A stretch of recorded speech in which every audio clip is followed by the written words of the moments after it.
Aman Mittal welcoming you all to another session of Most Read Current Affairs. The date of the day is 4th of February 2021 and we shall be seeing all the articles which are important and relevant from the exam's perspective. As you know that our objective in the Must Read Current Affairs series is not only to understand current affairs but to develop a skill so that we can apply these current affairs in the examination to get an edge over others. So let us begin this particular series, and to all the new learners who have got associated with us for the very first time, please allow me to introduce to them few of the benefits of an academy subscription. First, if you take an academy subscription, you get unlimited access to all the educators, their courses on the academy's platform. All the classes are live, which makes sure that on real time manner you are able to interact and engage with the faculty. You also get at regular intervals live test and doubt clearing sessions जो ensure करते हैं कि आपका proper assessment होता रहे and no grey area of yours is left to be touched upon during this journey of civil services examination. You can easily take an academy subscription by downloading an academy's learning app and installing it on your mobile phone. After this, you will be getting two options for the subscription. One would be plus and second would be iconic. If you go for the plus subscription, here there are multiple duration plans ranging from 1 month to 36 months. You can opt for the annual subscription plan, which will cost you 49,500 rupees. You can avail extra 10% off by applying my code NAMAN, NAMAN, and the final price then would be reduced to 44,550 rupees. If you go for the iconic subscription plan, then it is a bit expensive plan as it has certain additional advantages as well, benefits you can say. Those are personal coach, daily mains, question answer practice, personalized feedback, and so on.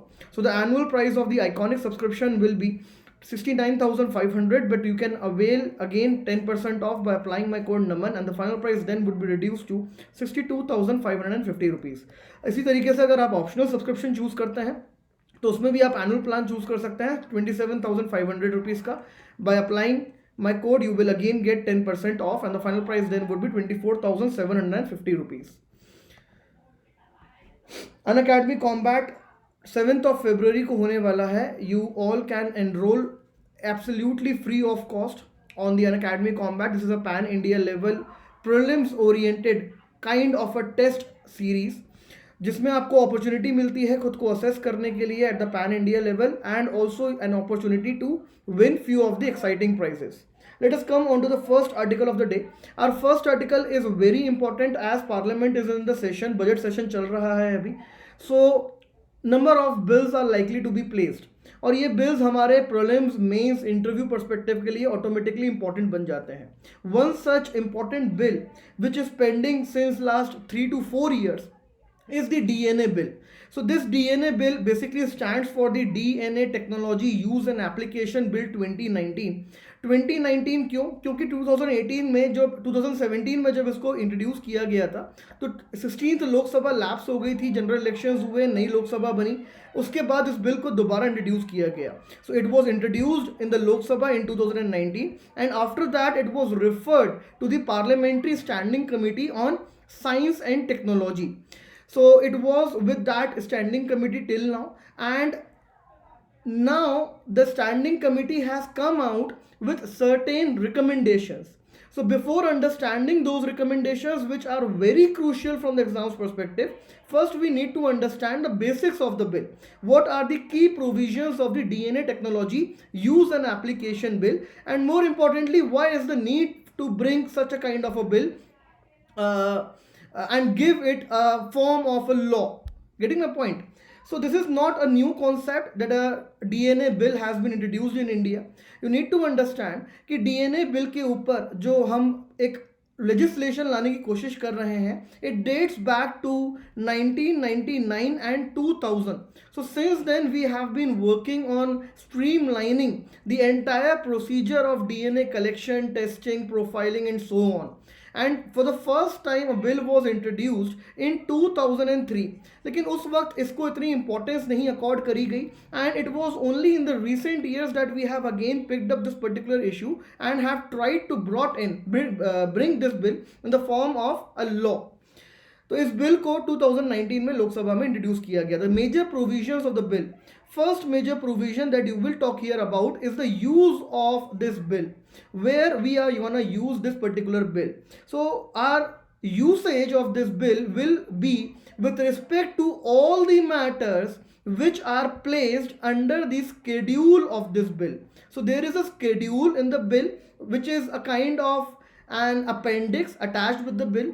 उसमें जो भी matters mentioned हैं उन matters के respect में आप DNA bill के through DNA collection कर सकते हैं, डीएनए टेस्टिंग कर सकते हैं, डीएनए प्रोफाइल एस्टैब्लिश कर सकते हैं और डीएनए का एक डेटा बैंक क्रिएट कर सकते हैं.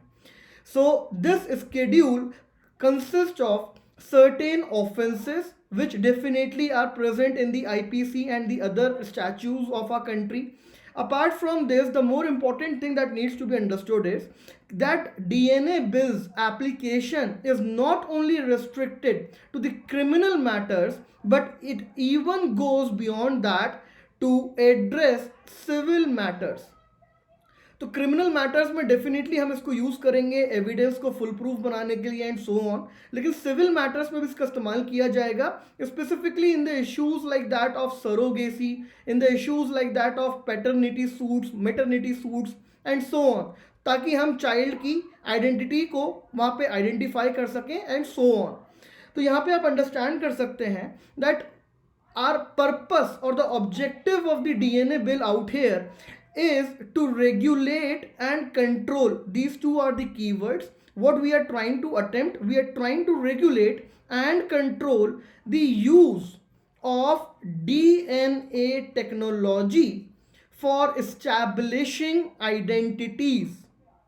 तो कुछ सर्टेन पर्सन की हमें अगर आइडेंटिटी को स्टैब्लिश करना है, साइंटिफिकली स्टैब्लिश करना है, तो उसके कंट्रोल और रेगुलेट करने के लिए उस पर्टिकुलर चीज को हम इस बिल को लेके आ रहे हैं. अब ये सर्टेन पर्सन कौन हो सकते हैं?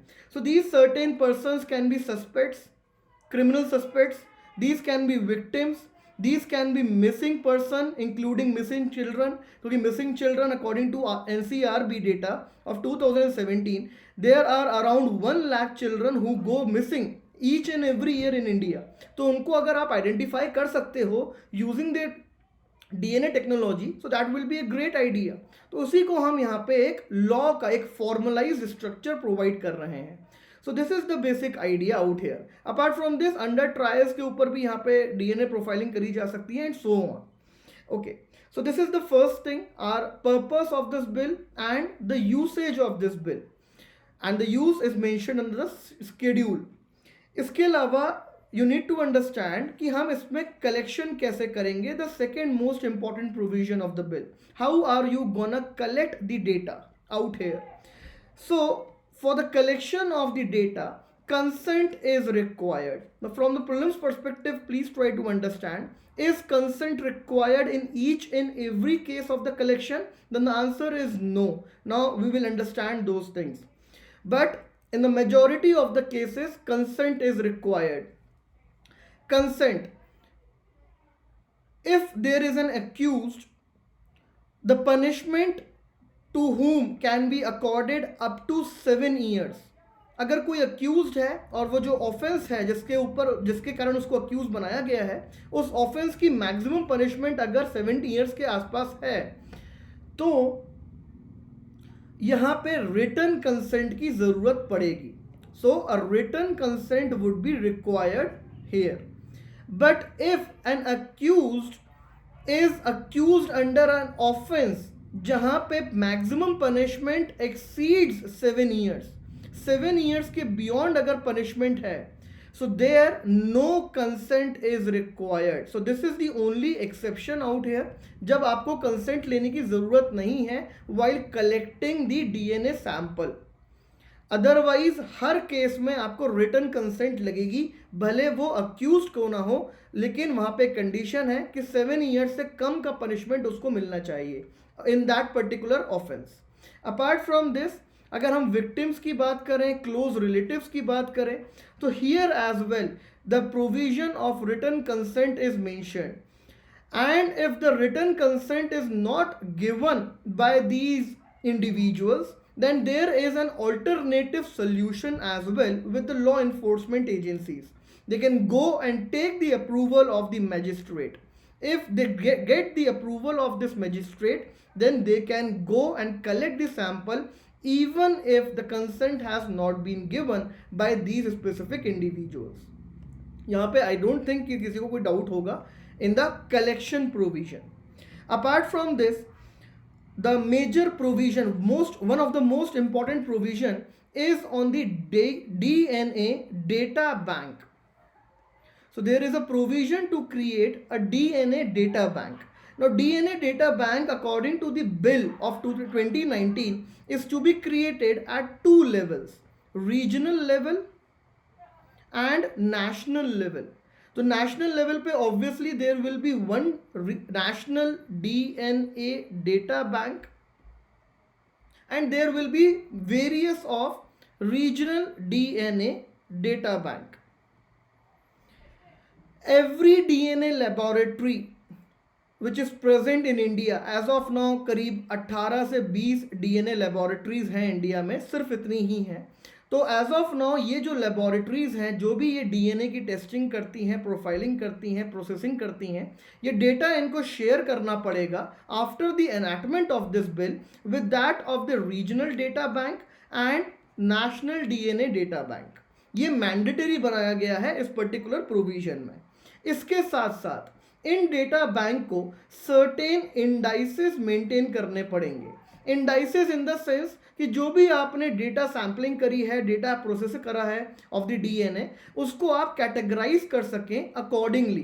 तो वो जो कैटेगराइजेशन होगा आपके डेटा का, that will be done on the basis of these indices. क्या क्या है यहाँ पे मेजर इंडाइसेस? तो the major indices here are crime scene indices. तो अगर कोई लॉ इन्फोर्समेंट एजेंसी एक डीएनए सैंपल भेजती है कि ये क्राइम सीन का डेटा है, तो it will be the data of that DNA will be put under this index. Similarly, missing persons का इंडेक्स होगा यहाँ पे, ऑफेंडर का इंडेक्स होगा यहाँ पे, एंड देन अंडर ट्रायल्स का इंडेक्स होगा. ताकि बेसिक आइडिया इज आपके पास कैटेगरीज हो कि आपके पास बेसिकली किस किस कैटेगरी के डीएनए डेटाज हैं, ताकि बाद में अगर आपको उन डेटा का इस्तेमाल करना पड़े, यूज करना पड़े, सो it becomes easy for you. This is the only idea out here. तो दो मेजर प्रोविजंस कि एक तो डीएनए डेटा बैंक क्रिएट होंगी रीजनल लेवल पे, नेशनल लेवल पे, उनको इंडाइसेस बनाने पड़ेंगे कैटेगरीज के according, and they will have to send and all the DNA laboratories will have to send the data to these labs. Fine. Next provision, again important provision, talks about the removal of such data. कि ये data जो collect किया है DNA data bank ने, ये कब तक stored रहेगा और इनको कैसे रिमूव किया जा सकता है. सो प्लीज़ यहाँ पे भी आपको ध्यान देना पड़ेगा to the nitty gritties from the prelims perspective, और मेंस में भी आप तभी प्रॉपरली एनालाइज कर पाओगे जब आपको पूरी अंडरस्टैंडिंग है. So removal of the data can be done through the written request. अगर कोई भी विक्टिम, रिलेटिव या एक individual who is not an accused, who is not convicted, उनके अलावा जिनका भी डीएनए कलेक्ट किया गया है, अगर वो रिटर्न रिक्वेस्ट सबमिट करते हैं of the removal of the data, then the data can be removed. Point number 1. And data can be removed. The entire procedure is to be prescribed by the government through the regulations.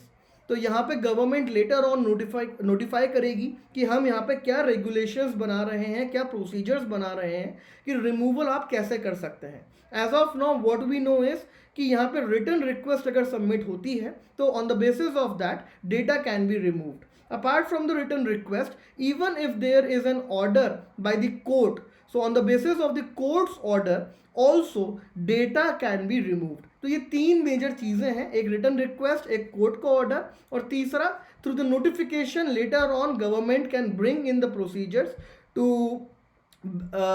let us know in a better format how the data can be removed from these such banks, that is the regional DNA data bank and the national DNA data bank. Okay, apart from this, there is a proposal of DNA regulatory board. DNA regulatory board. ये जो regulatory board है, ये apex और nodal authority है. This is the nodal authority which will be supervising the DNA data banks, they will be coming up with the uniform code of standards to be followed by all the DNA laboratories.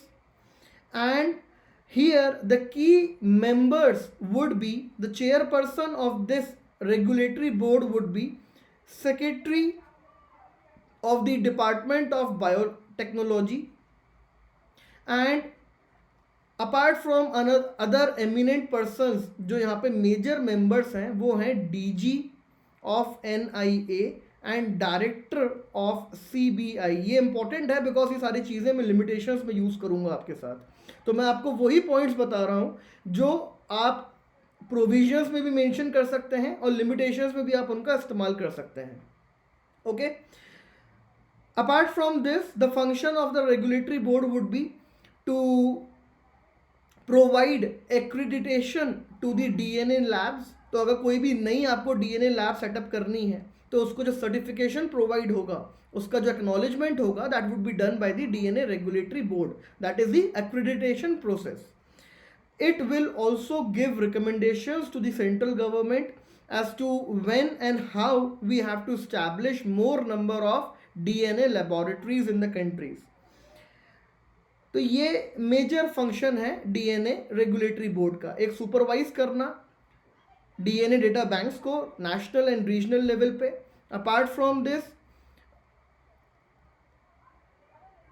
किस तरीके से आपको और DNA banks को establish करना है, कितना establish करना है, कैसे डीएनए लैब्स फंक्शन करेंगे, उनके कॉमन स्टैंडर्ड्स क्या होंगे, ये सारी चीज़ें प्रिस्क्राइब करना. This is the common function of DNA regulatory board. Okay.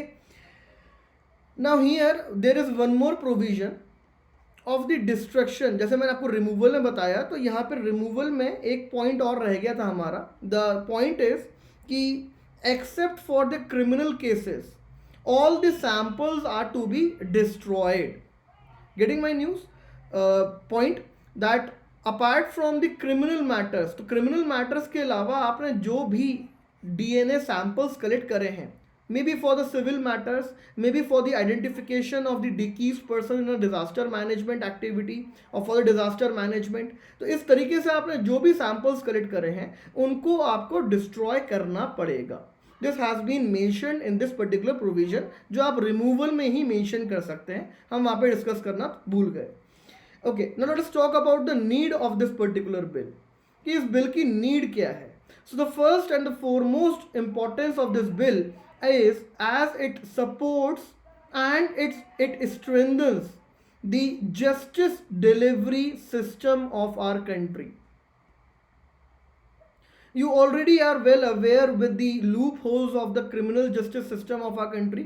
Although ये civil justice system पे भी affect कर रहा है in paternity suits, in the surrogacy, but you can take those benefits as supplementary or as complementary benefits to the criminal justice system. क्योंकि इसका जो larger benefit हमें मिलने वाला है वो criminal justice system में मिलने वाला है, as you are streamlining, mainstreaming and also acknowledging DNA as a scientific evidence.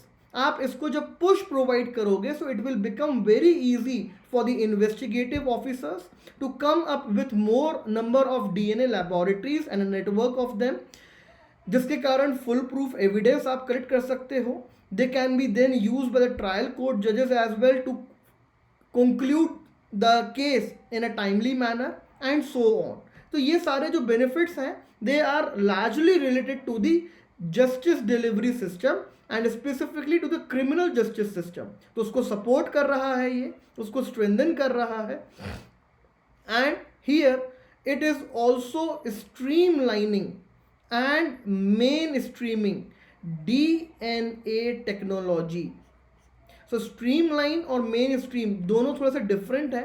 Streamline in the sense we are coming up with a common set of standards need to be followed by all the DNA laboratories, ताकि जो भी DNA की sampling हो रही है, testing हो रही है, प्रोफाइलिंग हो रही है, वो रोबस्ट हो, उसमें कोई भी टैंपरिंग ना हो. इसके अलावा अगर हम मेन स्ट्रीमिंग की बात करें, so by mainstreaming we need to understand कि we here are facilitating more number of DNA laboratories. As of now India में जो DNA टेस्टिंग होती है that is not more than 3000 in a year. तो सिर्फ 3000 cases में ही हम DNA sampling DNA को कलेक्ट कर पाते हैं और उसकी टेस्टिंग कर पाते हैं, अकॉर्डिंगली हम उसको यूज कर पाते हैं in the justice delivery system. Whereas there are countries like USA, China, UK which have come up with strong DNA related enactments like this and they are using the DNA technology at a higher scale. तो India को भी वो use करने की काफ़ी ज़्यादा ज़रूरत है, not only in the case of criminal justice system but also to find the identification or to trace the identification of the deceased during the disaster and related events. जैसे सुनामी आई थी, उत्तराखंड की floods आई थी, जहाँ पे large scale पे casualties होती हैं, तो बॉडीज़ को आइडेंटिफाई करने के लिए ज़रूरत होती है एक साइंटिफिक मैकेनिज्म की which is provided to us in the form of DNA technology.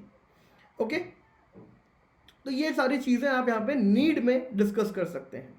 Okay, now let us come on to the limitations of this particular bill, जो अगेन इम्पॉर्टेंट है एंड न्यूज़ में मेंटेन्ड है. The first major limitation is with respect to the scope of the bill. यहाँ पे scope defined नहीं है. It is not defined, well defined and also it is not restricted. तो ये दो मेजर प्रॉब्लम्स हैं यहाँ पे स्कोप को लेके. पहली, डिफाइंड नहीं है, मतलब आप यहाँ पे स्केड्यूल जो आपने मेंशन करा है आप उसको बाद में अमेंड भी कर सकते हो merely through the notification. उसमें आप more offenses ऐड कर सकते हो and then the scope of the bill will be easily expanded. तो अभी आपने बिल को अगर पास कर भी दिया through the legislature, through the parliament by simple majority, लेकिन बाद में it can easily be changed और amended merely by the notification, और फिर जो उसका स्कोप है वो आप इंक्रीज और डिक्रीज कर सकते हो, विच बिकम्स देन और which adds more vulnerabilities then to its objective, its core objective. Second, इसका scope restricted नहीं है. You here are not dealing only with the DNA profiling but also you have included DNA testing. अब जब आपने DNA testing को यहाँ पे include कर लिया है तो DNA टेस्टिंग आप किस चीज़ के लिए कर रहे हो, क्या ये आपने डिफाइन करा है? You only have defined that हम यहाँ पे इस्टेब्लिश करेंगे आइडेंटिटी, लेकिन यहाँ पे आप कैरेक्टरिस्टिक्स में भी इंडल्ज हो सकते हो.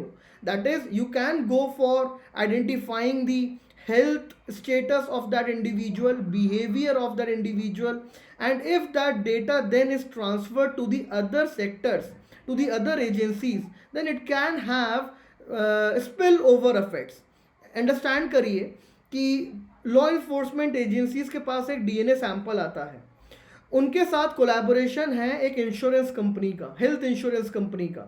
अब ये डीएनए सैंपल से जो टेस्टिंग हो रही है इसमें हेल्थ स्टेटस भी सामने आ रहा है कि हेल्थ स्टेटस क्या है उस इंडिविजुअल का. अगर ये डेटा एक इंश्योरेंस कंपनी के साथ शेयर किया जाता है तो क्या वो इंश्योरेंस कंपनीज उस पर्टिकुलर इंडिविजुअल के प्रीमियम को इंक्रीज और डिक्रीज नहीं कर सकती हैं bye knowing well the DNA profile of that particular individual? तो इस तरीके से काफ़ी हद तक मिसयूज किया जा सकता है इस बिल को अगर इसके स्कोप को आपने डिफाइन और रिस्ट्रिक्ट नहीं करा तो. The first and the most major problem of this entire bill is of that its scope, कि ये डिफाइंड नहीं है और रिस्ट्रिक्टेड नहीं है. Second problem here is of privacy. You talk about creating the national level DNA data banks, you talk here about creating regional level DNA data banks, but you do not talk here about privacy. आपके पास अभी तक कोई भी एक law नहीं है which protects or provides a legal framework to the privacy rights of the individuals. And in the absence of such an essential legal framework, how can you roll out DNA technology use application bill? क्योंकि ये bill clearly intervene कर रहा है article 21 में and it violates Puttaswamy judgement.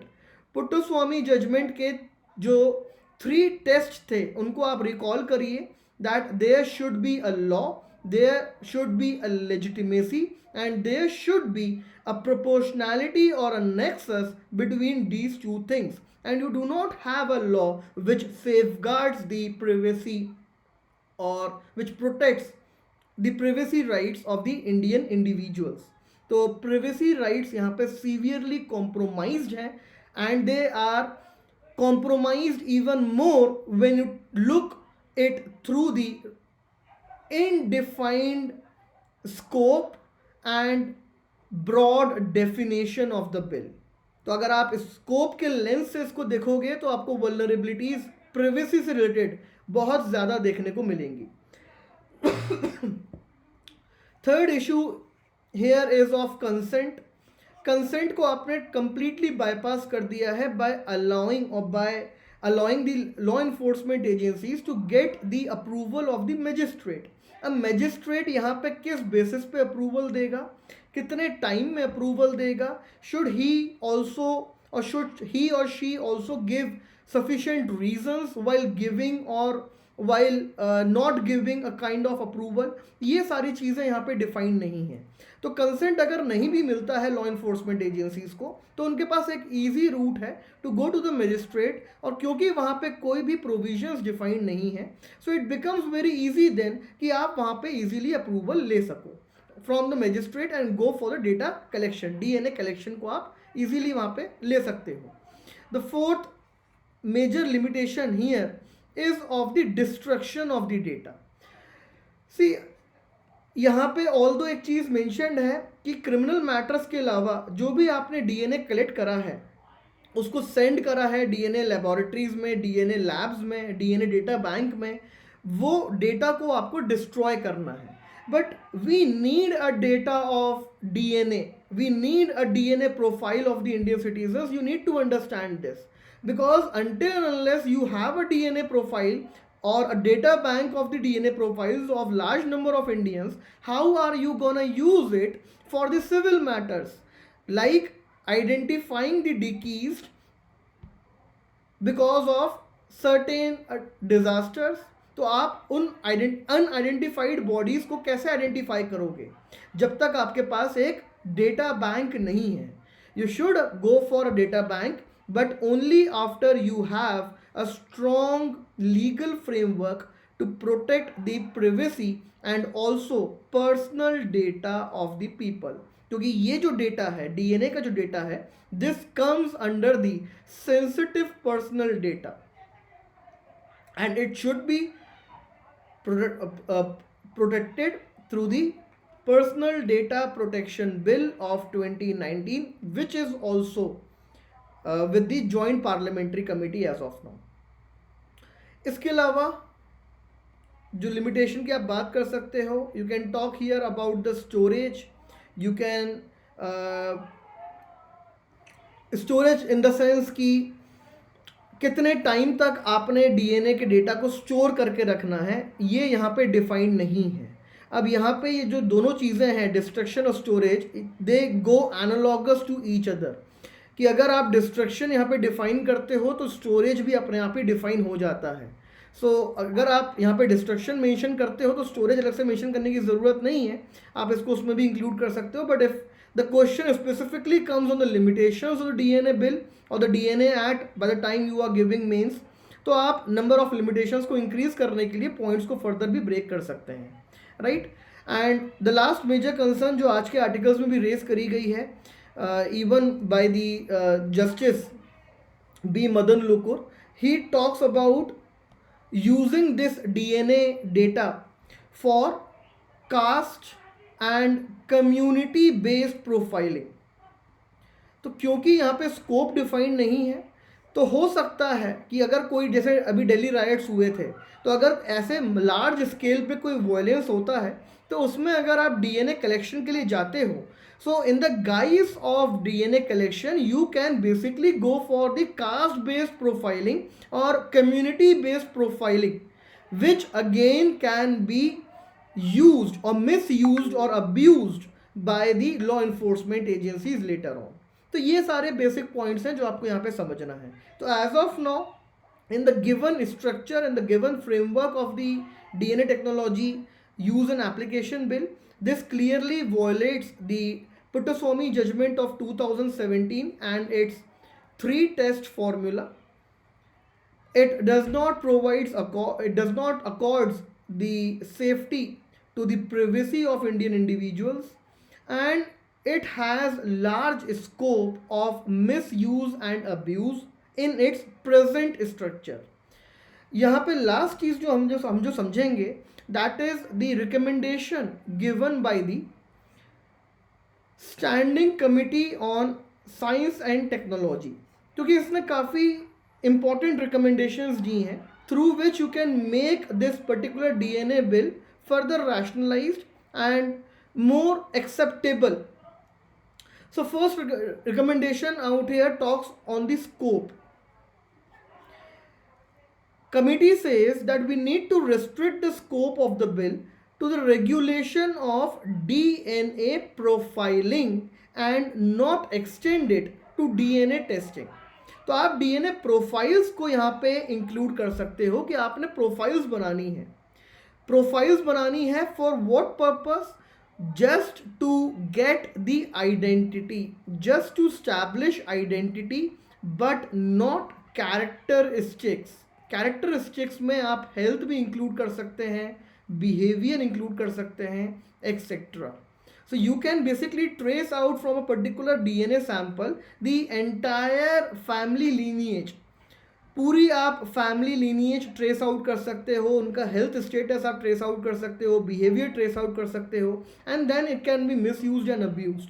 तो इसीलिए आपको DNA के थ्रू कैरेक्टरिस्टिक्स पे फोकस नहीं करना है, आइडेंटिटीज पे फोकस करना है, and it should be restricted to DNA profiling, therefore not to testing. Testing पे आपने फोकस नहीं करना है, आप बस प्रोफाइल यहाँ पे डेवलप करो, इसको स्टोर करो डेटा बैंक में, इसको आप शील्ड प्रोवाइड करो off the legal framework of privacy, PDP bill etcetera, ताकि हम इंश्योर कर सकें कि इसका मिसयूज और अब्यूज कम से कम हो, बिकॉज तब भी कोई ना कोई लूप होल तो निकल ही जाता है. So we cannot eliminate the complete misuse और abuse related apprehensions, but definitely we can restrict those apprehensions to the minimum possible और to the minimum possible numbers. Second यहाँ पे जो रिकमेंडेशन दी है, दैट इज जो आपने suggest करा है कि आप रीजनल लेवल पे डीएनए डेटा बैंक बनाओगे, वो आप you can do away with that provision. So you only need to come up with the national level DNA data bank, and there is no need for the regional level DNA data bank, because then there will be many DNA data banks, and if there are more number of data centers, तो उसके accordingly vulnerabilities भी increase होती हैं in the times to come. So it's better कि हम जब data bank create कर रहे हैं ऑफ डीएनए, तो एक ही हो नेशनल लेवल पे, सारा डेटा वहीं पे जाए.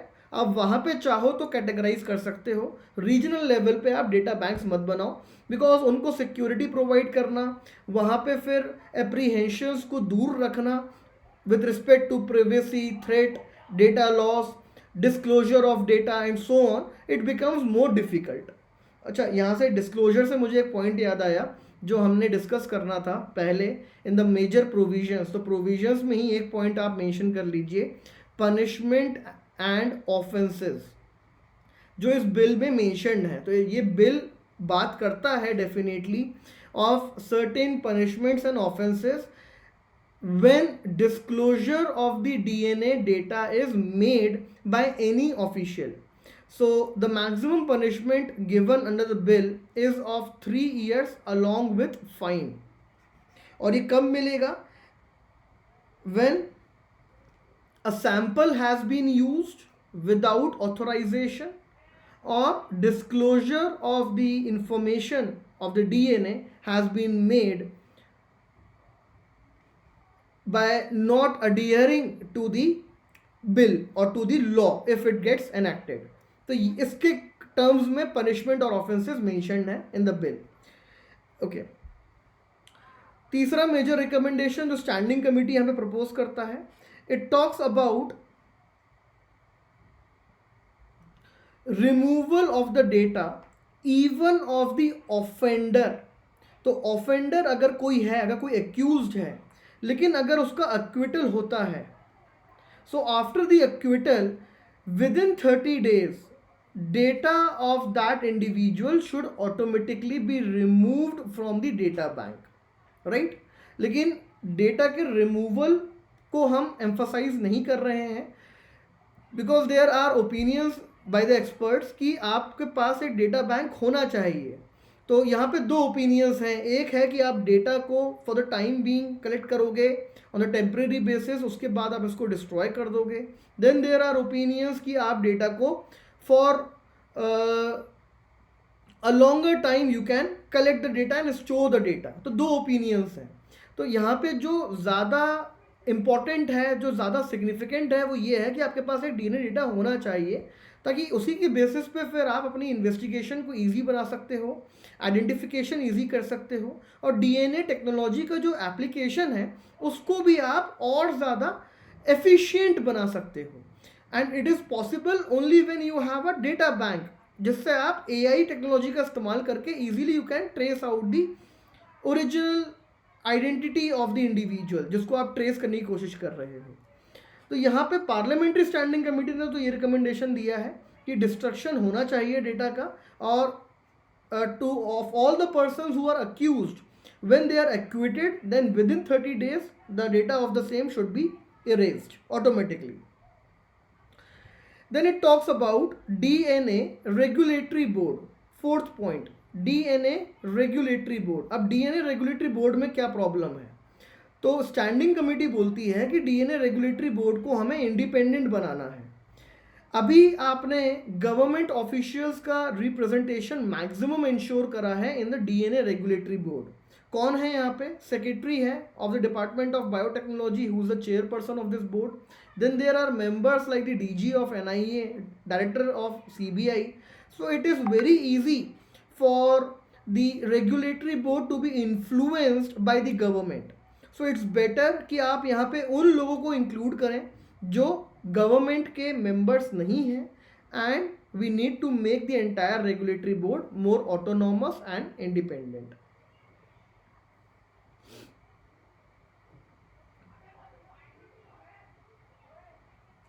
एक और इम्पॉर्टेंट पॉइंट जो हमने स्टार्टिंग में बात करी थी कि एक बार ये बिल पास हो गया, उसके बाद नोटिफिकेशन के थ्रू इसमें चेंजेस किए जा सकते हैं। तो स्टैंडिंग कमेटी ने इस पॉइंट पे बोला है that certain provisions of this bill should be made एमेनेबल only through the legislation. तो बाकी जो प्रोविजंस हैं वो डेफिनेटली आप नोटिफिकेशंस के थ्रू अमेंड कर सकते हो, लेकिन कुछ सर्टेन प्रोविजंस जो इंपॉर्टेंट हैं, जैसे कि मैंने आपके साथ डिस्कस किया शेड्यूल, तो शेड्यूल एक इंपॉर्टेंट प्रोविजन हो गया। पर्पस और द ओरिजिनल ऑब्जेक्टिव, ये एक इंपॉर्टेंट प्रोविजन हो गया। ये कुछ सर्टेन प्रोविजंस हैं जिनमें अगर आपने चेंजेस करने हैं, so they should not be done by a notification, rather these should be done only through a legislative action। मतलब पार्लियामेंट ही इनको दोबारा अमेंड कर सकती है, गवर्नमेंट नहीं। तो यहाँ पे थोड़ा सा प्रोटेक्शन प्रोवाइड किया जा रहा है to the DNA bill, because बहुत ही सेंसिटिव डेटा के साथ ये डील कर रहा है। ओके और स्टैंडिंग कमेटी ने प्रिवेसी के ऊपर भी यहाँ पे बोला है that we need to come up with more stringent provisions so as to accord better priority, protection and strength to the privacy of Indian individuals। ये कैसे पॉसिबल है? आपको पीडीपी बिल पास करना पड़ेगा। तो आप पीडीपी बिल को अगर पास करते हैं तो डीएनए बिल को ऑटोमेटिकली वो प्रोटेक्शन मिल जाएगा। It automatically will become safeguard, it can automatically be safeguarded from the privacy related apprehensions and threats।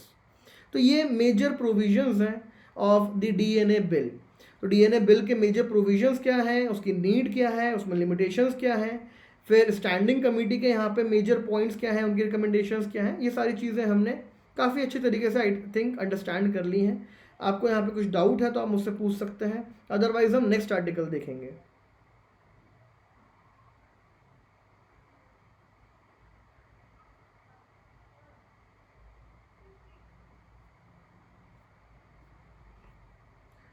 Okay, next article पे चलते हैं।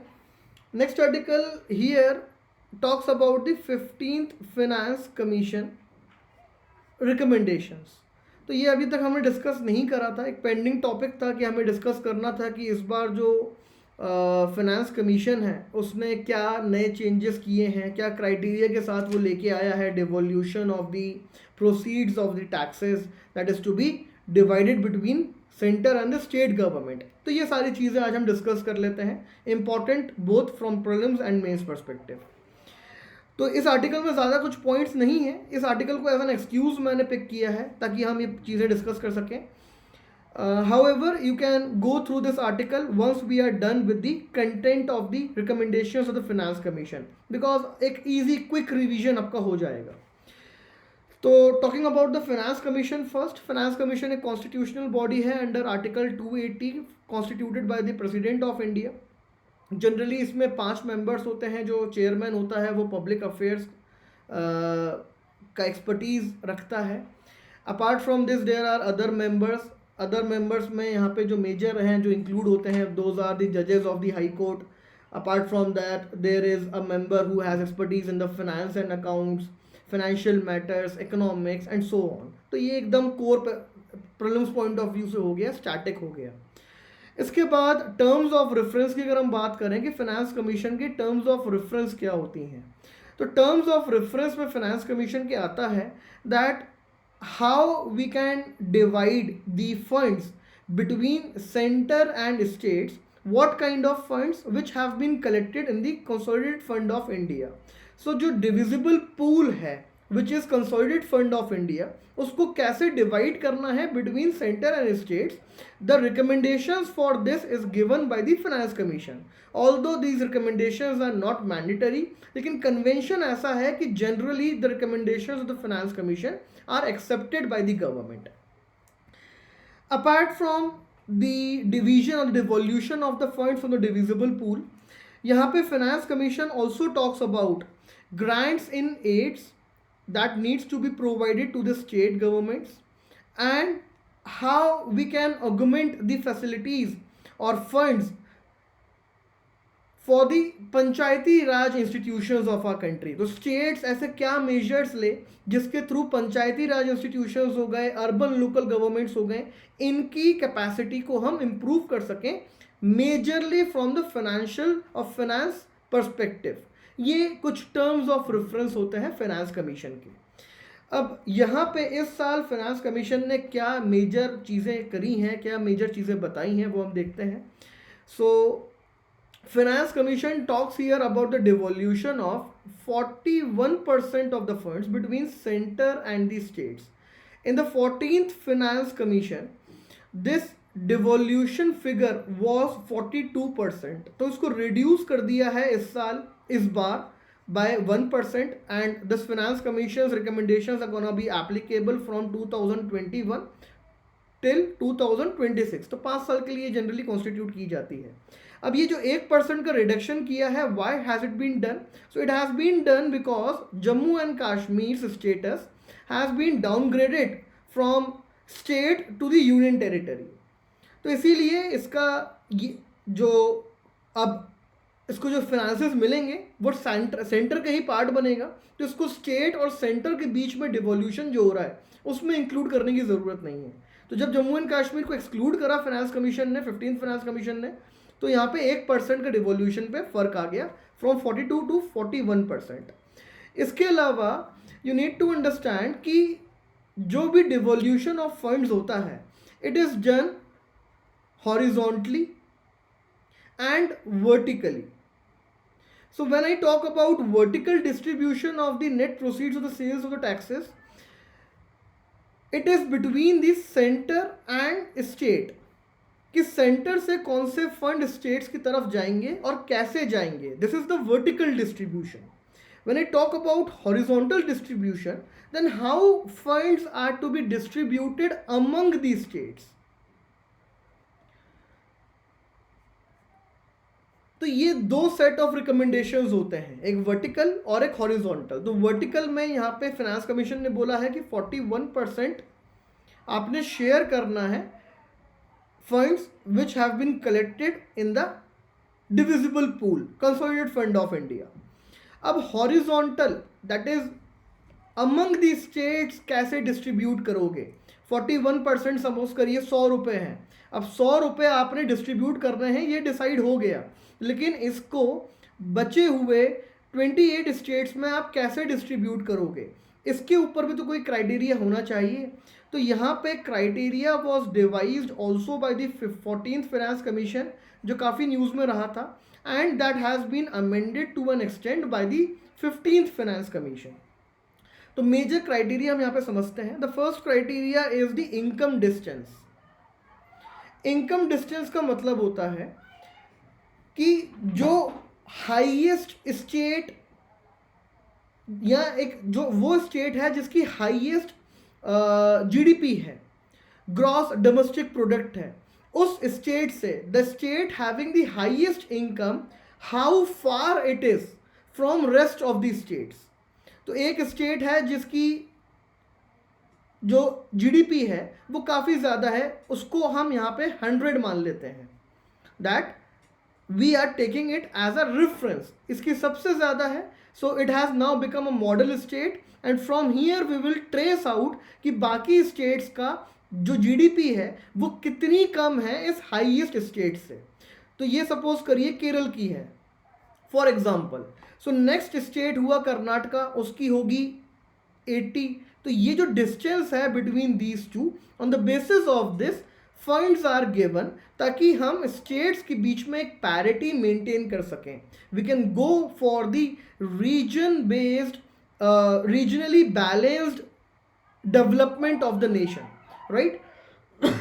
सो this talks about the income distance.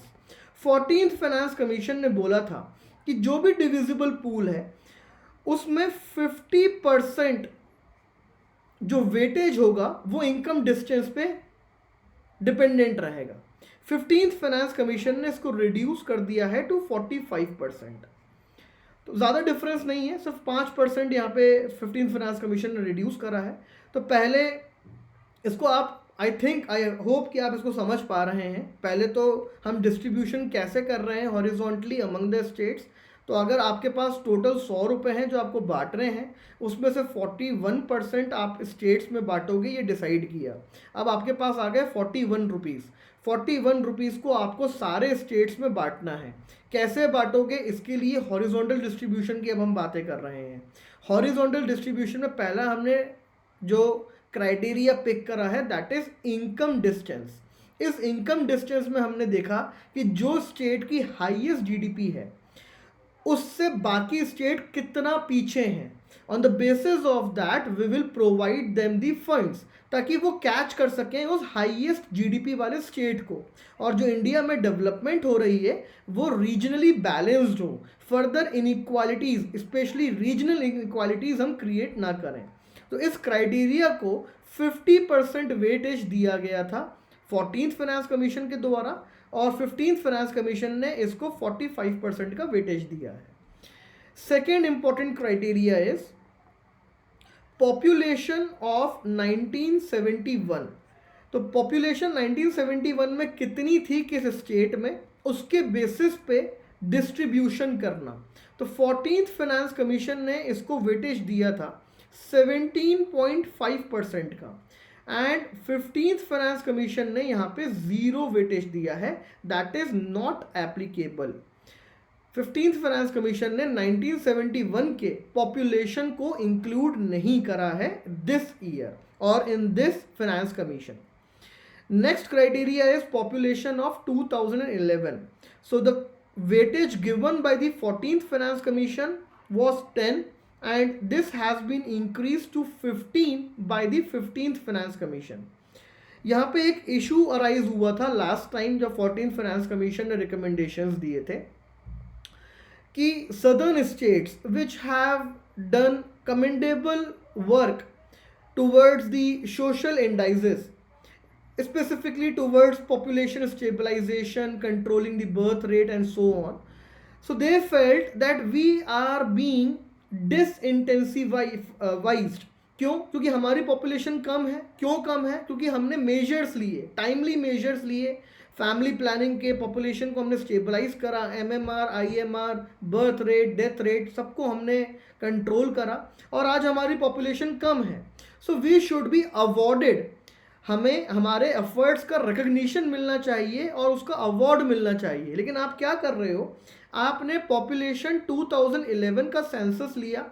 अब यूपी की population 20 crore है, तो ऑब्वियसली आप इसको ज़्यादा फंड्स प्रोवाइड करोगे, और केरल की पॉपुलेशन कम है तो आप इसको कम फंड्स प्रोवाइड करोगे. Getting my point? So this is a kind of disincentivisation. और यहाँ पे ये जो स्टेट है यूपी, अब ये पॉपुलेशन स्टेबलाइजेशन मेजर्स लेगा ही नहीं, क्योंकि जितनी इसकी पॉपुलेशन होगी उतना इसको फंड मिलेगा. तो यहाँ पे जो क्राइटेरिया था 14th फाइनेंस कमीशन का, ये सीवियरली क्रिटिसाइज किया था, स्पेशली सदर्न स्टेट्स ने. 15th फाइनेंस कमीशन ने इस बात का ध्यान रखा. 2011 का सेंसस इसने डेफिनेटली यहाँ पे अडॉप्ट करा, और 15% फंड्स उसके बेसिस पे देने की बात करी. तो 5% उसने इंक्रीज करा है, ये क्रिटिसाइज हो रहा है, but the more important thing is that it has also brought in a new parameter which is demographic population. It talks about TFR rate, कि किस स्टेट का कितना बेटर TFR rate है. So now we have started to award the states which have come up with the measures to stabilize the population.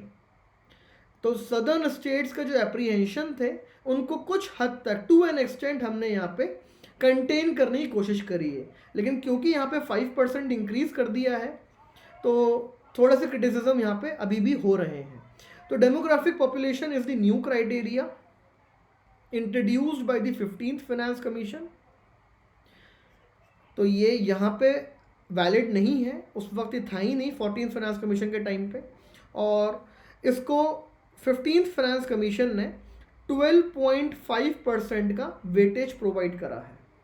Apart from this, forest cover जो एक नया criteria था 14th finance commission ने introduce करा था, उसको 14th finance commission ने weightage provide किया था 7.5 का, जो 15th फाइनेंस कमीशन ने हटा दिया. तो 15th फाइनेंस कमीशन ने फॉरेस्ट कवर को इंक्लूड नहीं करा. इसके अलावा इसकी जगह replacing forest cover, it has come up with forest and ecology. ये एक नया पैरामीटर लेके आया है, तो यहाँ पे ये एप्लीकेबल नहीं है, और 15th फाइनेंस कमीशन में इसको 10% का वेटेज दिया गया है. फॉरेस्ट एंड इकोलॉजी में मेजर चीज़ जो फाइनेंस कमीशन बोलता है that needs to be looked when you are going for the horizontal distribution of the proceeds is density of the forest, share of the density of the forest, or the dense forest, I'm sorry, share of the dense forest. तो किस state में dense forest का कितना share है? तो एक annual हमारे पास database है कि एनुअल लेवल पे this much is the percentage of the dense forest. अब किस स्टेट का मैक्सिमम कंट्रीब्यूशन है, उस बेसिस पे हम यहाँ पे उसको फंड्स प्रोवाइड करेंगे. So we are incentivising here afforestation programmes to be taken up by the state governments. इसके अलावा द नेक्स्ट, ये भी नया है, forest and ecology, demographic population नया क्राइटेरिया है. इसके अलावा एक और नया क्राइटेरिया जो इंट्रोड्यूस करा है वो है टैक्स एफर्ट. टैक्स एफर्ट नया क्राइटेरिया है जो इंट्रोड्यूस करा है 15th फाइनेंस कमीशन ने. तो कौन सा स्टेट कितना ज़्यादा टैक्स कलेक्ट कर रहा है, on the basis of this certain amount of money should be given to that. कितना परसेंटेज? 2.5% यहाँ पे अकॉर्ड किया गया है. ठीक है, टैक्स एफर्ट्स के लिए. तो ये अच्छा, एक और लास्ट बच गया area, that is area of the state. तो ये 2014 फाइनेंस कमीशन में भी था, और 15th फाइनेंस कमीशन में भी है। एरिया 15% का वेटेज था पहले भी, और अभी भी इसको 15% का वेटेज ही दिया गया है, तो यहाँ पे कोई भी चेंज नहीं है। इसके अलावा मैं दोबारा एक बार रिवाइज करवा देता हूँ आपको कि हॉरिजॉन्टल डिस्ट्रीब्यूशन की जब हम बात करते हैं तो हम इनकम डिस्टेंस को सबसे ज़्यादा वेटेज प्रोवाइड करते हैं। आपने देखा 45% का वेटेज इस साल प्रोवाइड किया गया है, इस बार प्रोवाइड किया गया है bye the 15th finance commission. पिछली बार इसको 50% का वेटेज प्रोवाइड किया गया था कि हाईएस्ट इनकम स्टेट से बाकी स्टेट्स कितना दूर है, so that we can come up with the regionally balanced approach by providing or by filling the gap in the form of finances, in the form of financial incentives, right? इसके अलावा जो major नए parameters include करे गए हैं, those are demographic population, forest ecology and tax efforts. जो हटा दिए गए हैं population of 1971 and forest cover, इसको इस साल इंक्लूड नहीं किया गया। इसके अलावा कुछ रिकमेंडेशंस दी हैं फाइनेंस कमीशन ने कि स्टेट गवर्नमेंट्स को क्या करना चाहिए to mobilise more finances to have a better financial stability framework. तो the major recommendation are that states need to comply with the FRBM targets and debt consolidation पे यहाँ पे फोकस करना चाहिए। सो रेवेन्यू डेफिसिट्स को आपको ओवरशूट नहीं करना है। रेवेन्यू डेफिसिट टारगेट्स आपके जो हैं डिफाइंड है under the FRBM act of 2003, you need to comply with those targets and go for the debt consolidation. लेकिन यहाँ पे definitely there are circumstances when you are unable to get the revenue according to your expenditure, तो आपको definitely यहाँ पे borrowing करनी पड़ेगी, और अगर आप बोरोइंग करते हो तो वो रेवेन्यू डेफिसिट बन जाएगा। तो इसको अवॉइड करने के लिए फाइनेंस कमीशन ने सजेस्ट करा है कि ऑफ द बजट बोरोइंग को आप अडॉप्ट करो। Off the budget borrowing, you should go with the off the budget borrowing. Off the budget borrowing हमने समझी थी, this is simple thing that instead of taking borrowing you should incentivise your entities, PSUs, banks, आप उनको बोलो कि वो borrowing लें, वो सब्सिडीज प्रोवाइड करें, ताकि उनके बुक ऑफ अकाउंट्स में वो रिफ्लेक्ट करें, आपके बजट में रिफ्लेक्ट ना करें। तो आपका जो फिस्कल डेफिसिट है वो भी मेंटेन रहेगा, उसका भी टारगेट आप अचीव कर पाएंगे, और साथ में आपने जो एक्सपेंडिचर के लिए एडिशनल आपको फंड्स चाहिए थे वो भी आपने यहाँ पे मोबिलाइज कर लिए, right. Then it talked about statutory framework for the public financial management system. तो एक स्टैट्यूटरी फ्रेमवर्क की ज़रूरत है कि आपका जो पब्लिक फाइनेंशियल मैनेजमेंट सिस्टम है उसको आप रोबस्ट बना सकें। You need to come up with better GST implementation. तो GST इम्प्लीमेंटेशन में जो भी फ्लॉज हैं as of now with respect to the glitches, with respect to the multiple slabs, with respect to the classification of goods, IGST जो बहुत ज़्यादा collected है government के पास, डिस्ट्रीब्यूट नहीं कर रही है गवर्नमेंट, ये सारे जो इश्यूज हैं इसको रोल आउट, इसको आपने आयरन आउट करना है। सिक्योरिटी रिलेटेड एक्सपेंडिचर्स के ऊपर, सिक्योरिटी रिलेटेड एक्सपेंडिचर्स के ऊपर again good set of recommendations are there from the 15th Finance Commission's end. It says that you need to create a separate fund. एक separate fund आप create करो जो non lapsable हो, specifically to meet the defense needs. Second, you can go for the cess. आप cess apply कर सकते हो on certain goods, और उस सेस से जो भी पैसा आपको मिल रहा है उसको आप डिफेंस में इस्तेमाल कर सकते हो। Then it talks about disinvestment. Defence sector के जो PSUs हैं आप उनमें डिसइन्वेस्टमेंट करके इनकम जनरेट कर सकते हो। You can go for the monetisation of idle land with the defence sector. तो डिफेंस के पास जो लैंड है, आइडल लैंड है, उसको आप मोनेटाइज कर सकते हो। एंड उसके थ्रू भी जो पैसा आएगा उससे भी आप अपनी डिफेंस सिक्योरिटी रिलेटेड एक्सपेंडिचर्स को मीट कर सकते हैं. It also here talks about last defence tax free bond. तो ये कुछ मेजर रिकमेंडेशंस हैं जो यहाँ पे 15th फाइनेंस कमीशन ने दिए हैं. अब यहाँ पे लिमिटेशंस की अगर हम बात करें कि क्या मेजर क्रिटिसिज्म हो रहा है 15th फाइनेंस कमीशन का, तो एक क्रिटिसिज्म तो यही हो रहा है कि आपने अभी भी 2011 की पॉपुलेशन को ज़्यादा परसेंटेज अलाउ प्रोवाइड करा है. तो you have increase the distribution on the basis of the 2011 census from 10% in the 14th Finance Commission to 15% in the 15th Finance Commission. So again you have disincentivized the southern states. Second, you have talked here about the cess. ये cess की बात करी है यहाँ पे.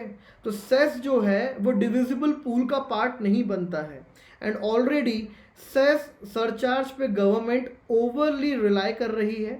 9% अगर overall cess and surcharge हुआ करते थे इन 2014, वो इंक्रीज हो गए हैं टू 15%. ये हमने कुछ टाइम पहले एक आर्टिकल में भी देखा था.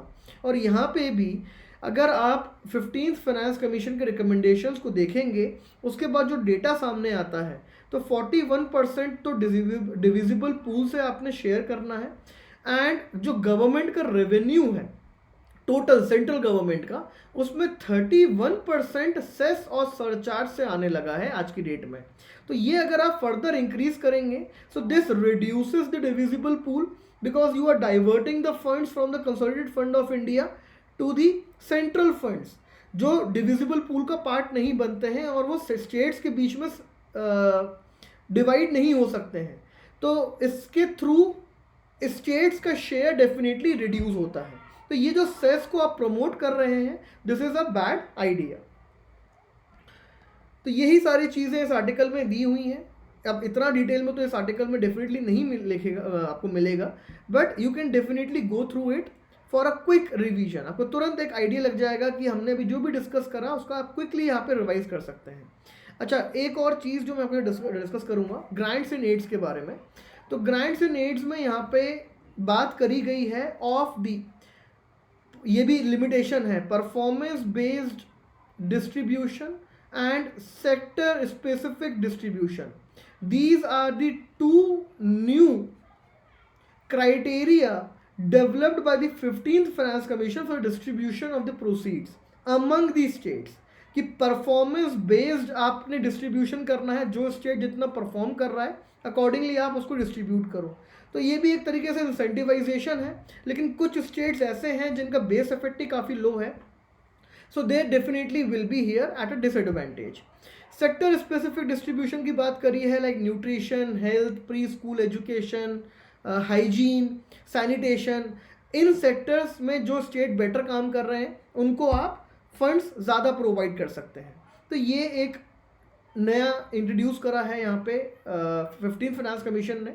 Apart from this 15th finance commission here has also talked about providing revenue deficit based grants. क्योंकि कुछ states definitely will be at loss post devolution according to the recommendation of the 15th finance commission.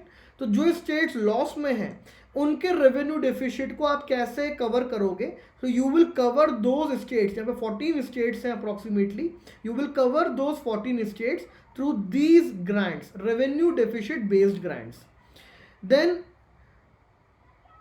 push has been given to the local governments, specifically PRIs and ULBs. तो यहाँ पे distribution जो किया गया है वो 60% funds will go to the PRIs and 40% around funds will go to the ULBs. जो total corpus amount set करा है that is 90,000 crore rupees, which is an increase from the previous 14th finance commission. Significantly increase किया है इसको. तो इस साल 90,000 crore rupees grants and aids में लोकल गवर्नमेंट्स के डेवलपमेंट के लिए एलोकेट किए हैं 15th फाइनेंस कमीशन ने. And last important thing, disaster management national level and state level disaster management funds create करने की बात करी है फिनेंस कमीशन ने, so as to promote local level mitigation activities. ये कुछ सर्टेन रिकमेंडेशंस हैं of the finance commission this year. Okay, आगे बढ़ते हैं, फटाफट बाकी आर्टिकल्स देख लेते हैं। ये दो ही आर्टिकल्स में आज मेजर टाइम हमारा निकल गया, but those were important. So tech giants का इशू हम स्टडी कर चुके हैं ऑलरेडी। इंडिया क्या स्टेप्स ले रहा है, इंडिया कैसे अपनी अप्रोच डेवलप कर रहा है, this can easily be understood by you when you look at the measures taken by the India, or when you look at how India proceeds to deal with the big tech giants and related issues। तो एक यहाँ पे supreme court का decision है, Delhi assembly की जो standing committee है उसने समन सेंड करा था टू द फेसबुक एम्प्लॉय कि you need to be present in front of us and tell us और address few of our questions related to the role of Facebook और the social media intermediary in the Delhi riots. तो उसके खिलाफ petition file हो गई supreme court में कि जो लेजिस्लेटिव स्टैंडिंग कमिटीज़ होती हैं, पार्लियामेंट्री की नहीं, स्टेट असेंबलीज की भी स्टैंडिंग कमिटीज़ होती हैं, उनके पास समनिंग की पावर होती भी है या नहीं, and if yes then can they summon a private individual, because Facebook एक प्राइवेट कंपनी है। तो अगर उसके इंडिविजुअल को आप सम्मन कर रहे हो तो क्या आप प्राइवेट इंडिविजुअल को भी सम्मन कर सकते हो? So the answer here from the supreme court is yes, they have all the powers and they are very well under their powers in summoning a particular individual even if that individual is private। तो ये एक नया president है, ये एक नया clarification है, not a precedent, it was already stated in the constitution as well, it was a 100-year old tradition according to supreme court, और इसको वेल डिफाइन कर दिया है सुप्रीम कोर्ट ने थ्रू दिस जजमेंट। तो अब अगर सोशल मीडिया इंटरमीडियरीज किसी भी पर्टिकुलर स्टेट में unfortunate incidents like that of Delhi riots जैसे इंसिडेंट्स में अगर कभी अक्यूज होती हैं, so that states legislative assembly can now easily summon the officials of that particular social media intermediary and ask them to explain the situation कि उन्होंने क्यों proper action नहीं लिए, and accordingly they can then come up with their own set of actions, penalties and so on। तो यहाँ पे जो power है ऑफ द स्टेट असेंबलीज वो सिग्निफिकेंटली एनहांस हुई है और फर्दर क्लैरिफाई हुई है। सेकेंड नोटिस है यहाँ पे गवर्नमेंट का जो ट्विटर को भेजा गया to remove a particular hashtag, farmer genocide नाम का हैशटैग ट्विटर पे रन कर रहा है, and government send a notice to the Twitter कि आप इस हैशटैग को एंड द रिलेटेड अकाउंट्स जो इस हैशटैग को ऑपरेट कर रहे हैं उनको सस्पेंड कर दो। तो ट्विटर ने इनिशियली गवर्नमेंट की बात मानी, लेकिन ट्विटर ने देन खुद से ही इन अकाउंट्स को अनब्लॉक कर दिया by saying that your guidelines are not in compliance with the Twitter policies. और ये जो अकाउंट्स हैं they are well complying with they are compliant with the Twitter policies।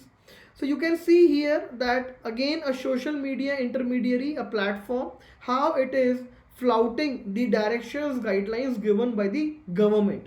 तो यहाँ पे ये क्लियरली इंसिडेंट्स हैं जो शो करता है कि गवर्नमेंट को एक रेगुलेशन की ज़रूरत है, एक ब्रॉडर फ्रेमवर्क की ज़रूरत है कि हमें कैसे रेगुलेट करना है, डायरेक्शंस प्रोवाइड करने हैं to these social media intermediaries, because now they have become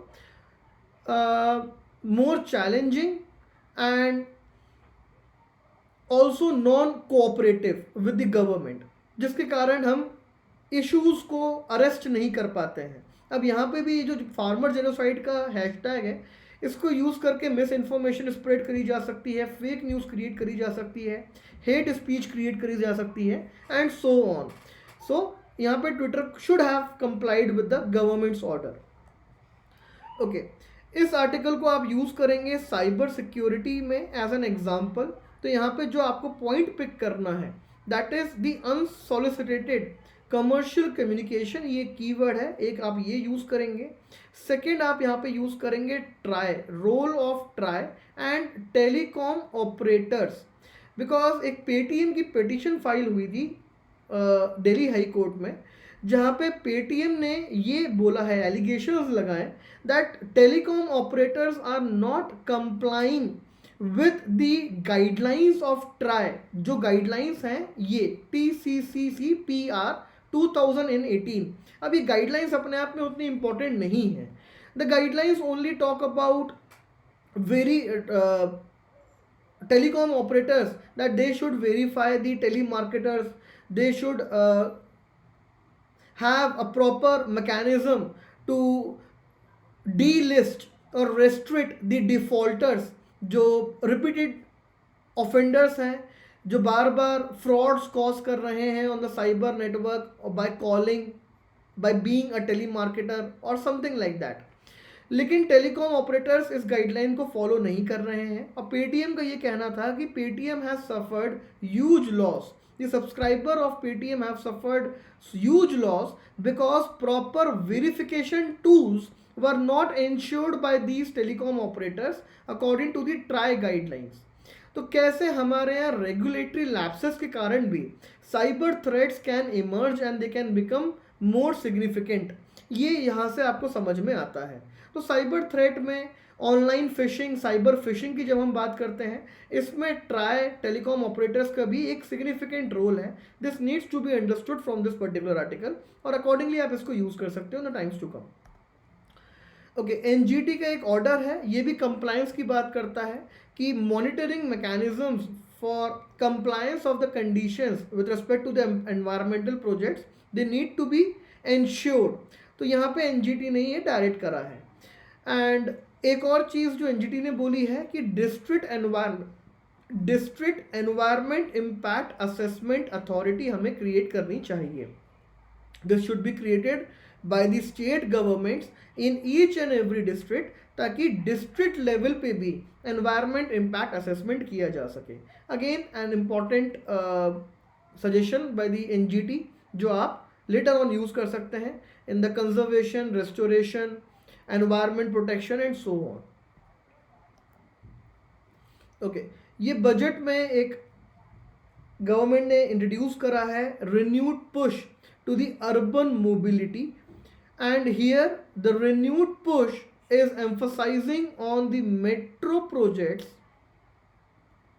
and bus transit systems. तो उसके ऊपर एक आर्टिकल आया है आज एडिटोरियल द हिंदू में कि अर्बन मोबिलिटी में गवर्नमेंट कैसे पुश कर रही है मेट्रो प्रोजेक्ट्स को। तो कुछ प्रोजेक्ट्स हैं like that of Chennai, Bangalore, Kochi, जहाँ पे centrally funded metro projects would be developed. Then there are cities like tier 2 cities जहाँ पे गवर्नमेंट ऑफ इंडिया ने लेस एक्सपेंसिव टेक्नोलॉजी को इंट्रोड्यूस करने की बात करी है, called as metro lite and metro neo projects. तो जब हम बजट डिस्कस करेंगे we will talk about these things further. As of now बस आपको अंडरस्टैंड करना है कि यहाँ पे बेसिकली क्या बात हो रही है। इसके अलावा यहाँ पे एक और इशू अराइज हुआ है ऑफ द सेंसस टाउन्स, कि अगर आप रिन्यूड पुश प्रोवाइड करते भी हो to the metro projects, to the bus transit system, तो पहली चीज़ तो है यहाँ पे सेंसस टाउन की। Census town in the sense, census town क्या होता है हमारे देश में? So those areas which have density above 400 people per square kilometer, those have population above 5,000 people, and occupation of 75% of the male resident of that particular place should be in the non-agricultural sector। अगर ये 3 criteria meet हो जाते हैं, so that particular place is called as census town. India में as of now 4000 के आसपास census town है, लेकिन these census towns are not statutory towns. तो प्रॉब्लम क्या है? They have the urban landscape, they have the urban characteristics, but they do not have the authority to govern that landscape। तो statutory town are those towns wherein there is a notified municipal corporation, town committee or something like that। तो जो भी एक urban local body होती है, अगर वो notified है एक पर्टिकुलर एरिया में, तो उसको हम स्टैट्यूटरी टाउन बोलते हैं। लेकिन सेंसस टाउन्स जिनमें अर्बन कैरेक्टरिस्टिक्स हैं, वहाँ पे still the governance is being done by the Panchayati Raj institutions, and definitely they do not have the funds, functions and functionaries suiting the urban needs. तो ये जो डिफरेंस है between census town and statutory town, ये काफ़ी ज़्यादा disparities create करता है, and it is also one of the biggest reason behind the unplanned and you can say unplanned growth of the urbanization in our country। unplanned unrestricted fast जो urbanisation है India में, उसके पीछे major reason एक ये भी है कि आपके पास प्रॉपर गवर्नेंस स्ट्रक्चर ही नहीं है जो उस लैंडस्केप को चैनलाइज कर सके इन इट्स ग्रोथ। तो अगर पीआरआईज अभी भी गवर्न कर रही हैं सेंसस टाउन को जिनकी अर्बन कैरेक्टरिस्टिक्स हैं, तो आप कैसे इंश्योर करोगे यहाँ पे अर्बन मोबिलिटी, क्योंकि जो रिक्वायर्ड यहाँ पे फंक्शंस हैं, फंक्शनरीज की एक्सपर्टीज़ है, वो अवेलेबल डेफिनेटली नहीं है।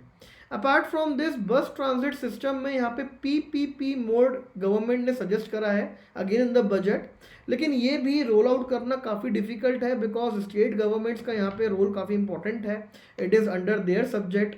स्टेट गवर्नमेंट की मोनोपोली चलती है बस सिस्टम में, ट्रांसपोर्टेशन सिस्टम में, and then it becomes very difficult for the state government to dilute their monopoly, ensure fair competition, private players to run the buses in the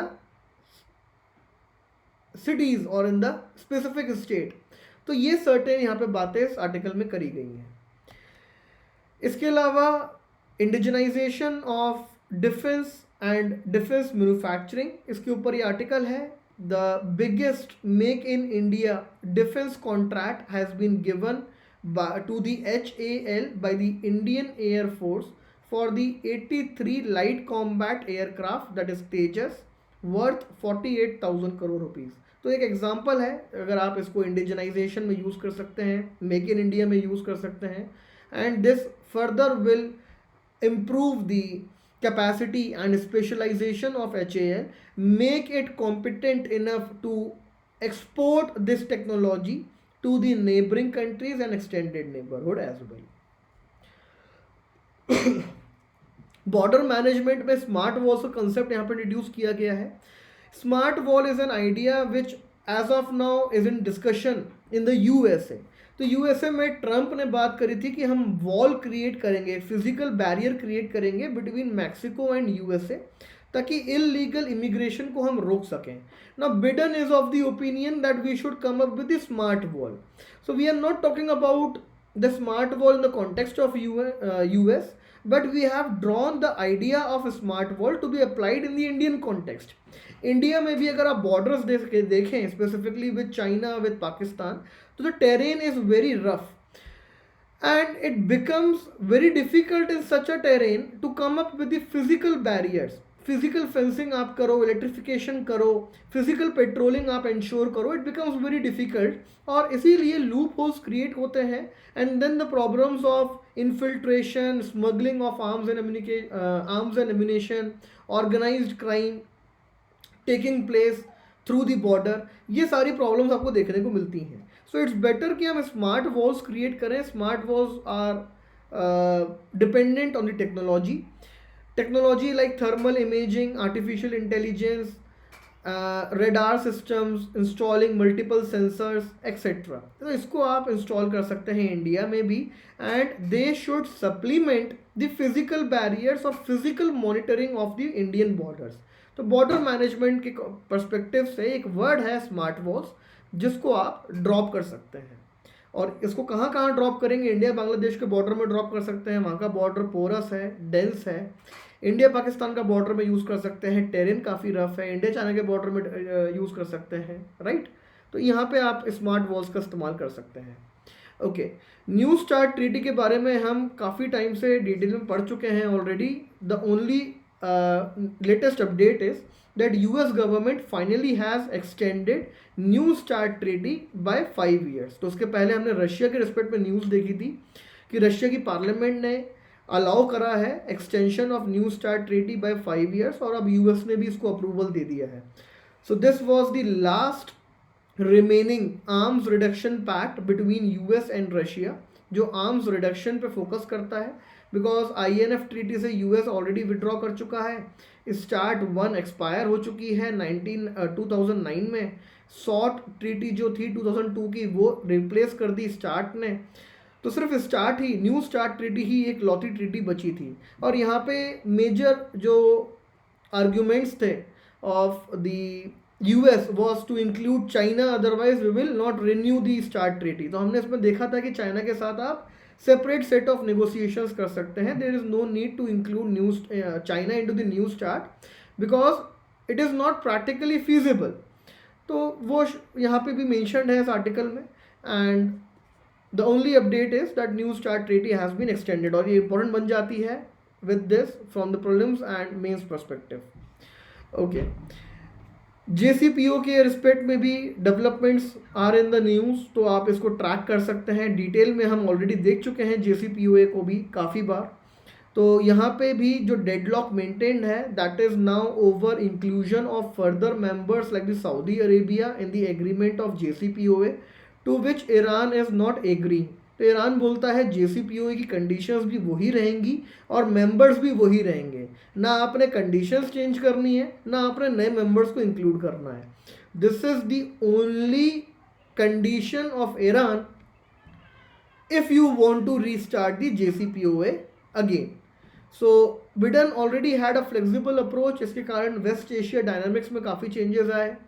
सारी चीज़ें हम देख चुके हैं डिटेल में अभी 2-3 दिन पहले ही, तो दोबारा डिस्कस करना यहाँ पे सेंस बनता नहीं है। You just need to track the updates, that's it. Okay, Chauri Chaura been has been celebrated by the government of India because sanitary celebrations थे, 100 ईयर्स इसके पूरे हो गए थे। सो चौरी चौराहा प्रीलिम्स पॉइंट ऑफ व्यू से इम्पॉर्टेंट है। मेंस में ये क्वेश्चन आ सकता है कि चौरी चौराहा ने कैसे India struggle for the independence को एक नया कर्व प्रोवाइड करा, एक नया पाथ प्रोवाइड करा। तो प्रीलिम्स पॉइंट ऑफ व्यू से तो आपको पता होना चाहिए कि चौरी चौरा इंसिडेंट क्यों हुआ था। नॉन कोऑपरेशन मूवमेंट चल रही थी, फिर चौरी चौरा इंसिडेंट हुआ जिसके कारण गांधी जी की जो नॉन वॉयलेंट स्ट्रेटजी है वो अफेक्ट हुई and he then withdrew the movement.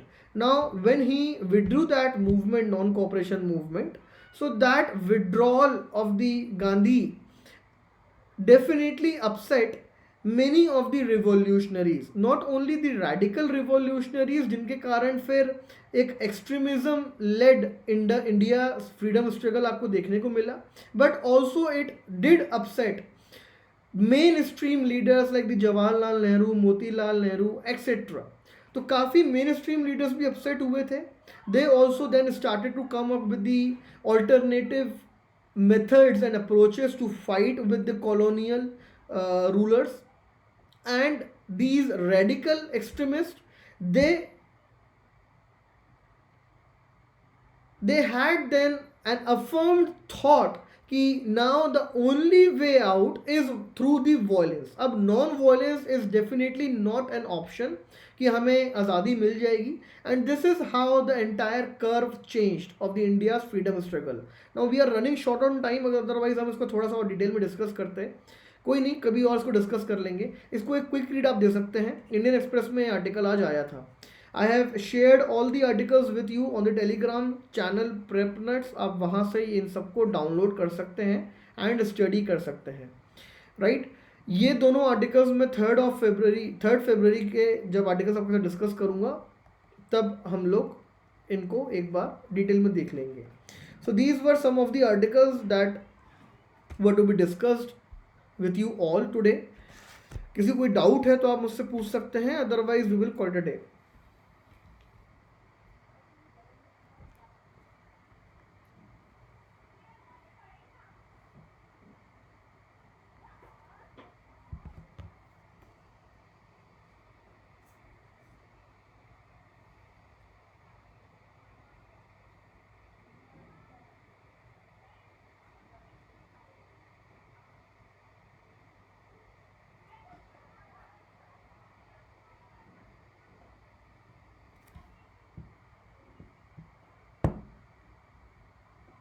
Okay.